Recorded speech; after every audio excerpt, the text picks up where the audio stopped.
ବାବା କହୁଛନ୍ତି, ମୁଁ ତୁମ ମନର ପୀଡ଼ାକୁ ଜାଣିଛି, ତୁମ ହୃଦୟର ଯନ୍ତ୍ରଣାକୁ ବୁଝିଛି।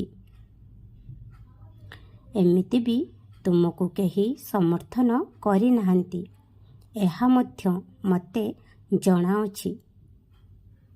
କିନ୍ତୁ ଏବେ ତୁମେ ଆଉ ଚିନ୍ତିତ ହୁଅ ନାହିଁ, କାହିଁକି ନା ମୁଁ ଅଛି ନା ତୁମ ପାଇଁ। ମୁଁ ସ୍ୱୟଂ ତୁମର ସାହାରା ବନିବି, ତୁମକୁ ସମର୍ଥନ କରିବି। ଯେକୌଣସି ବି ରୂପରେ ଆସି ମୁଁ ତୁମକୁ ସାହାଯ୍ୟ କରିବି, କାହିଁକି ନା ତୁମେ ମୋତେ ତୁମ ନିଜର ଆପଣାର ବୋଲି ମାନିଛ ପିଲାମାନେ। ତେଣୁ ଏବେ ତୁମେ ନିଶ୍ଚିନ୍ତ ରୁହ। ମୁଁ ସବୁବେଳେ ତୁମର ସହାୟତା ପାଇଁ ଉପସ୍ଥିତ ରହିବି, ହାଜିର ହୋଇଯିବି। ତୁମେ ମୋତେ ସାକ୍ଷାତ କରିବାକୁ, ମୋ ଠାରୁ ଆଶୀର୍ବାଦ ପ୍ରାପ୍ତ କରିବା ପାଇଁ ଶିରିଡ଼ିକୁ ଆସିଥାଅ।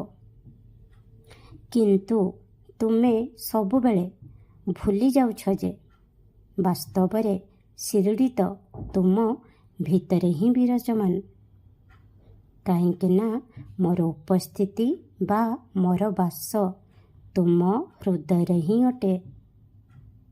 ମୋ ପିଲାମାନେ, ଏହାକୁ ଶୁଦ୍ଧ ଏବଂ ଉଜ୍ଜଳ ରଖ। ସେ ସ୍ଥାନ ଯେଉଁଠାରେ ମୁଁ ବାସ କରେ, ମୋର ବାସସ୍ଥାନ ସର୍ବଦା ଆଲୋକିତ ହେବା ଉଚିତ। ଖୁସିରେ ରୁହ। ବହୁତ ସାରା ଆଶୀର୍ବାଦ କରୁଛି। ଆଗକୁ ଆଗକୁ ଆହୁରି ବହୁତ ତୁମକୁ ଉପହାର ମିଳିବ। ଓମ୍ ସାଇ ରାମ, ଜୟ ସାଇ ରାମ।